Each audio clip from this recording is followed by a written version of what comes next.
to talk to you tomorrow, so just want to ask a couple of Columbus questions today. I mean, I know you're motivated for every team as a competitive club, but when you see W15 in their column, is that a little special to the opportunity to try to end that?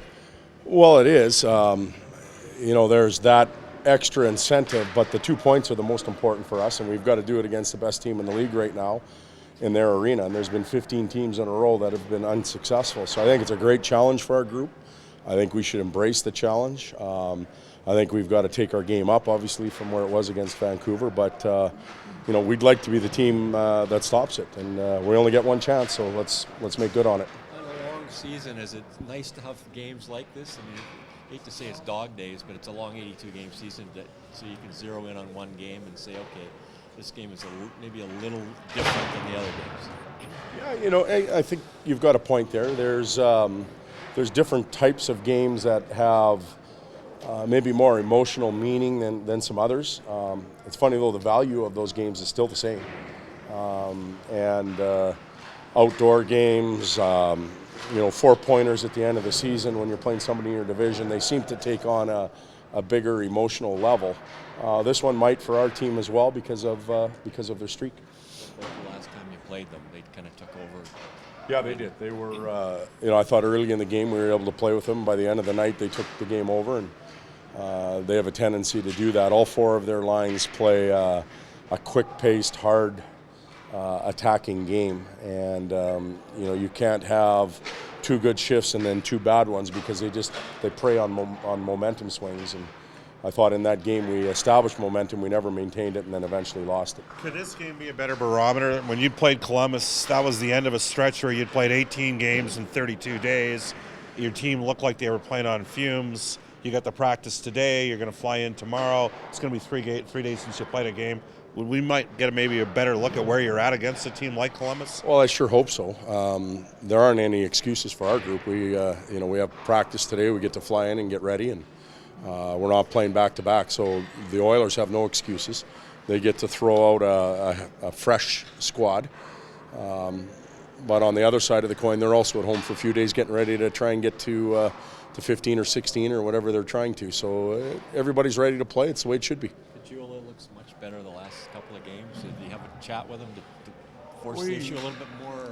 No, we've talked a little bit, but part of it is adjusting to the league. He's a smaller man that's played the college game, and not having been able to catch and maintain his pace early in the season, it made it hard for him to come back.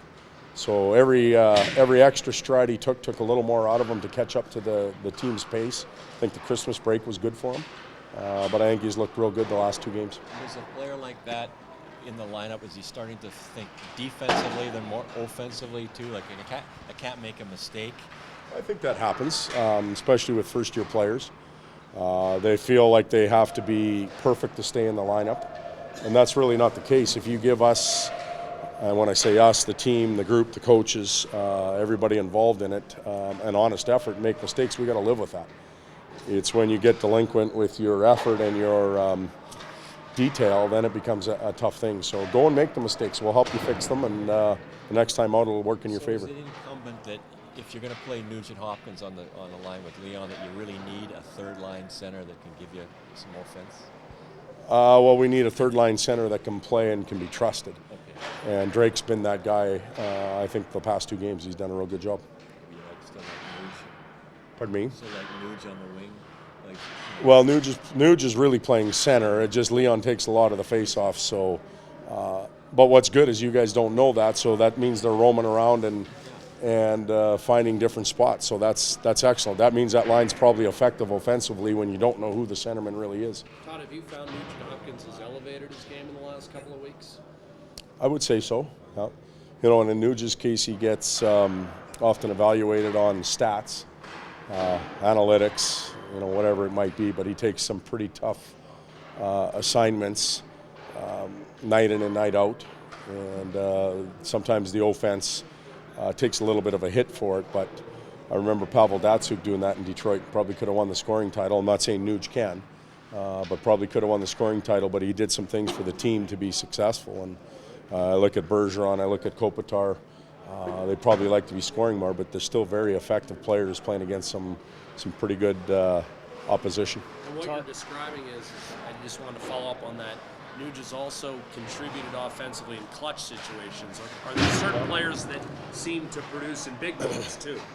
Yeah, his goals have been, other than the empty netter, which maybe was a clutch situation the other night to put the game away, but he scores in overtime in St. Louis. He gets us a power play goal, I think, in Minnesota really late. So some of his goals have been really key. They're not the fifth goal in a 5-0 win. There's some important ones. So Sekera looks like he's going to be able to play. He'll make the trip, and we'll see how he is after today, and gets another rest day tomorrow. We'd certainly like to have him back in the lineup. Would you move one of the fourth line guys out and put Beck in? Would I? Yes. Oh, it's a possibility. Because Zach didn't have one of his better games. No, he didn't. And with him being a little bit under the weather and coming off a really good couple really good performances, it was noticeable. So we have options. We'll see what we do. When Maroon and Lucic, you swap them sometimes. Is that an indication of one guy earning an opportunity to play in a different spot, one guy having an off night? Because they have sort of similar skill sets, and it seems to me they kind of occupy the same position but on different lines sometimes. They are, they're the same in stature as far as size, the ability to create space for themselves and their teammates, the policeman role, if you want to call it that. In my opinion, Patrick rolls around a little bit better with the puck. Luch plays a little better in straight lines and goes to the blue paint. So sometimes it's just a different ingredient and shaking things up a little bit.